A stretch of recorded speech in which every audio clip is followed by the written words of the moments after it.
आप सभी शिक्षक बंधुओं का एक बार मैं दोबारा स्वागत करता हूं। ऐसे शिक्षक बंधु जो इस चैनल से नहीं जुड़े हैं, चैनल को सब्सक्राइब कर लें और अगर आपको वीडियो पसंद आए तो लाइक भी ज़रूर करें। मैंने इससे पिछले वीडियो में 14 नवंबर के बारे में कुछ चीज़ें आपसे कही थी, उसी को कंटिन्यू करते हुए आज चूँकि सुनवाई हुई है और क्या क्या मुख्य बातें इस सुनवाई में सामने आई हैं उनको रखते हुए और साथ में जो 28 तारीख का डेट लगा हुआ है उसमें हमें किन बातों का ध्यान रखें जिससे कि आपको अच्छे से अच्छा रिजल्ट आपको मिल सके। सबसे पहले आज की सुनवाई का देख लेते हैं कि आज की सुनवाई में क्या बातें हुई हैं और उससे क्या निष्कर्ष निकल रहा है। पहली बात जो है वो पिटिशनर का स्टेटस क्लियर हो गया है आज, यानी आज का जो सुनवाई की जो सबसे महत्वपूर्ण बात है वो क्या है कि जो पिटिशनर्स थे 219 पिटिशनर्स, उनका स्टेटस क्लियर हो गया है। यानी सुप्रीम कोर्ट ने कह दिया है कि इनको कहीं अलग से नहीं दिया जाएगा। ऐसा नहीं होगा किसी इनकी मेरिट अलग से बनाई जाएगी या केवल यही बुलाए जाएंगे, ऐसा नहीं होगा। अगर आप रिवाइज्ड मेरिट लिस्ट में आएंगे तो आपको क्या मिलेगा? जॉब मिलेगा। रिवाइज्ड मेरिट लिस्ट यानी जो नई मेरिट लिस्ट बनेगी स्टेट वाइज, अगर आप उसमें कंसीडर हो रहे हैं, उस मेरिट में अगर आप आ रहे हैं तो आपको जॉब यहाँ पे मिलेगी। मैं इसी पिछली वीडियो में भी कहा था, इस बात को मैंने जिक्र किया था कि बैलेंस कहने का मतलब ये नहीं था कि पिटिशनर को जॉब मिलने को कहा गया है। अगर पिटिशनर को जॉब मिलने को बोलता तो जॉब लिखता ये कि इनको अलग से लिस्ट निकाल के दिया जाए, समथिंग कुछ ऐसा कहता। लेकिन एक कंफ्यूजिंग था इन पिटिशनर्स के लिए कि बैलेंस कहने का मतलब जो सुप्रीम कोर्ट कह रहा था उसका ये कहने का सेंस था कि जो मेरिटोरियस बच्चा है वो ना छूटे, उसके साथ अनजस्टिस ना हो, और साथ ही साथ जो ज्वाइंट टीचर हैं उनका भी इसमें ध्यान रखा है। तो पहला जो कंडीशन है कि पिटिशनर्स का जो स्टेटस है ये लगभग अब क्लियर हो गया है। अब कोई डाउट किसी के पास नहीं होना चाहिए कि पिटिशनर्स का क्या होने वाला है। तो पिटिशनर्स को जॉब तभी अब मिलेगी जब वो रिवाइज्ड मेरिट लिस्ट में अपनी जगह बना पाते हैं, अन्यथा उनको इस वैकेंसी में जो है अपना स्थान बना पाना बहुत मुश्किल है। दूसरी जो खास बात हुई है, ज्वाइंट टीचर का जो था इनका जो ये बहुत ही ऊहापोह स्थिति में थे कि क्या होने वाला है, कैसे होने वाला है, मेरा क्या होगा। तो एक बात बहुत ही राहत भरी बात है इनके लिए कि अब जो है जितने भी ज्वाइंट टीचर हैं सुरक्षित हैं। बस ये हो सकता है कि इनका ज़िला चेंज हो सकता है, कोई बात नहीं है, ज़िला चेंज हो जाए कोई बात नहीं है, जॉब लेकिन सुरक्षित है। यानी अब जो मेरिट बनेगा वो सिटीज़ के हिसाब से बनेगा कि ए टाइप की सिटीज़ हैं, बी टाइप की सिटीज़ हैं, सी टाइप की सिटीज़ हैं। तो जो अच्छी सिटीज़ हैं जैसे रांची है, धनबाद है, बोकारो है, तो उनमें मेरिटोरियस बच्चों को रख करके फिर सिटीज़ जैसे जैसे नीचे आएंगी तो वहाँ पर आपको डिस्ट्रीब्यूट किया जाएगा। तो सिटीज़ का जैसे भी जिस तरह का कैडर होगा उसके हिसाब से मेरिट बनेगा और उस तरीके से डिस्ट्रीब्यूशन किया जाएगा। तो ये भी एक जो मेन मुद्दा था ज्वाइंट टीचर का, ये भी आज क्लियर हो गया है। तो ये दो अहम बातें यहाँ पर आज क्लियर हो गई हैं।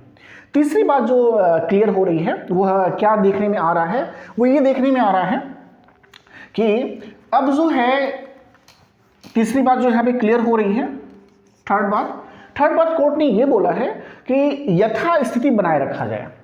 जैसे याचिकाकर्ता के वकील ने कहा कि चूंकि लास्ट कट ऑफ तक जो क्या करना था, मेरिट को निकालना था, लेकिन ऐसा हो नहीं रहा है। तो सुप्रीम कोर्ट के जो जज साहब शाह साहब हैं उन्होंने पूछा है कि क्या ऐसा नहीं हो रहा है, और चूंकि सरकार के साइड से कोई बताने वाला नहीं था तो इन्होंने सिंपली कहा है कि यथा स्थिति को बनाए रखा जाए। मतलब ये कि भाई अब सुन लिया जाए कि जो हमने ऑर्डर दिया था उसके अनुरूप काम हो रहा है अथवा नहीं हो रहा है। यानी अब जो सबसे अहम बात है वो 28 नवंबर को होने वाला है। 28 नवंबर को बहुत कुछ क्लियर हो जाएगा कि आपका जो झारखंड सरकार है वो किस तरीके से मेरिट को बना रही है।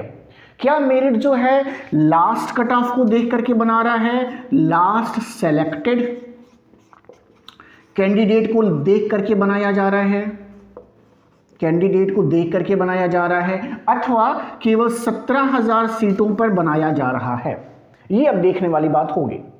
लेकिन अभी भी जज साहब ने ये लास्ट सेलेक्टेड कैंडिडेट्स का जो है अभी भी इसको डिनाई नहीं हुआ है, ऐसा तो अभी भी ये चीज़ डिनाई नहीं हुई है। तो अब ये देखने वाली बात होगी 28 नवंबर को। अगर 28 नवंबर को किसी भी कंडीशन में अगर जो भी फैसला है जिसके हिसाब से है लास्ट सिलेक्टेड कैंडिडेट या 17,000, तो एक बात हमेशा ध्यान रखें जो भी इस केस से जुड़े हुए हैं, जो एडवोकेट्स के संपर्क में हैं वो लोग, कि टाइम लिमिट ज़रूर लीजिए। टाइम लिमिट बहुत इंपॉर्टेंट है इस केस के लिए।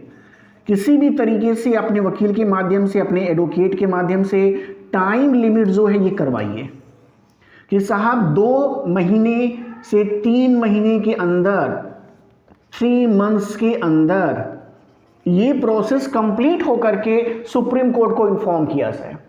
ये राइडर लगवाइए। 3 से 4 महीना भी हो जाए कोई बात नहीं है, लेकिन एक टाइम लिमिट जरूर दिलाइए, चाहे वो 17,000 पे हो चाहे इस पर हो।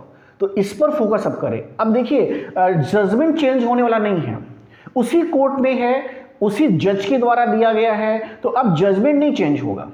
अब ऐसा भी नहीं होगा कि वैकेंसी जो है कैंसिल हो जाएगी, ऐसा भी नहीं है, ये रूमर भी नहीं हो सकता है।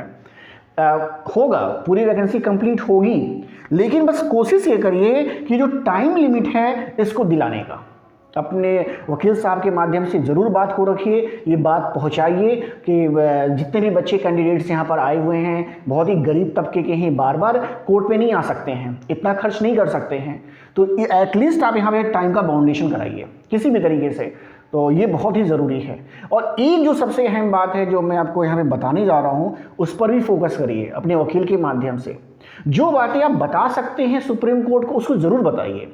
अब देखिए डिसीजन में इधर उधर मत नहीं करना है। आप इधर उधर की बात करेंगे तो ये फिर खींचेगा। अब केवल बस बात करिए कि आपके फेवर में अब जो बातें आ जाएं। तो एक टाइम लिमिट को करा लीजिए, और दूसरी बात जो है अपने वकील के माध्यम से इस बात पे फोकस कराइए कि 75% डायरेक्ट रिक्रूटमेंट के साथ 25% की वैकेंसी भी इंक्लूड हो जाए इसी में। यह भी दूसरा अहम मुद्दा है, नहीं तो सरकार इसे भी लेके लंबा खींचेगी। तो ये 2 बातें संज्ञान में दीजिए, सुप्रीम कोर्ट के संज्ञान में दीजिए कि साहब इन 2 बातों पर फोकस 28 तारीख को करिए। ये आखिरी सुनवाई होनी चाहिए, लास्ट या सेकंड लास्ट, क्योंकि 1 से 2 ही तारीख आपको मिलने वाली है।